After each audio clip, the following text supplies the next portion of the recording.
2 वर्ष पूरी इतने आगे किसी कहबार ना आम इनफर्मेशन गैदर कर माने आम पढ़ुनी आपण मैंने एते मात्रा भाव कागज इलेक्ट्रोनिक्स मीडिया प्रचार करुँच जोटा कि आम धन्यवाद जनाऊँ गोटे गणतांत्रिक राष्ट्र जेहेतु आप कोर्ट पिलार डेमोक्रेसी चतुर्थ स्तंभ जो भाव में आप उपस्थापित करुँच समाज आगे से आम विशेष परिश्रम कर कथा हूँ 2 वर्ष भितर जेकोसी पचार जेको साधारण लोक जब पचरा जाए आईन श्रृंखला किभली भाव में अच्छी समस्ते जीरो जे नहीं यार कारण हूँ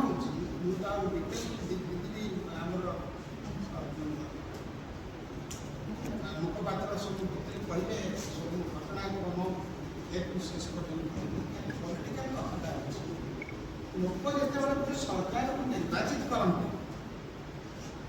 यार अवधि थाए 5 वर्ष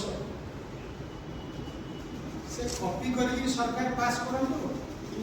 मेरिट रे आसू कि पैसा खर्च करके आसू प्रधानमंत्री जो कथा कहूँ बहुत सशक्त कर बहुत जमी मानुपुलेट करके जीतवा सेटा जब तुम जीतिछ प्रथम काम हूँ राज्यर 1 नंबर काम हूँ शांति श्रृंखला रक्षा करवा कारण लोक मैंने किए बेपार कर किए वाणिज्य कर किए शिक्षा शिक्षा वृत्ति के आपणे जे किए चाष चाषी हो श्रमिक हो ये भी जहाँ निज ढंग से काम करते से जो जीवे घर तो सुरक्षा सब फेलिए ना से दायित्व कार जमी गोटे मेडिकल गोटे व्यक्तिगत चाहिए गोटे मेडिकल तैयारी हम फास्ट संस्था कर गोटे व्यक्तिगत निज पढ़ाई गोटे शिक्षानुष्ठान कर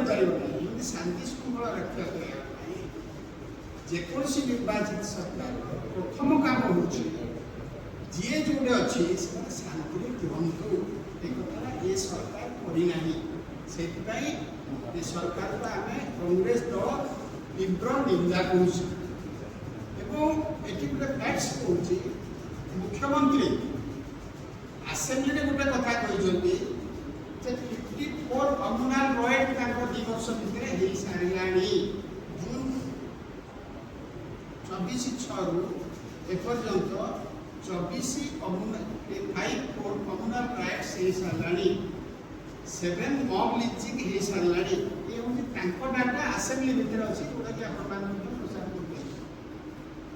समस्ते समाज में जाणी कौन कथा अच्छी ये सरकार जो जहाँ कार्य करुदाहरण स्वरूप से गोटे पथर खदान काम कर तुम नेल 7 दिन बाड़ेल गरम पानी ढाड़िल एवं लंका गुंड पकईल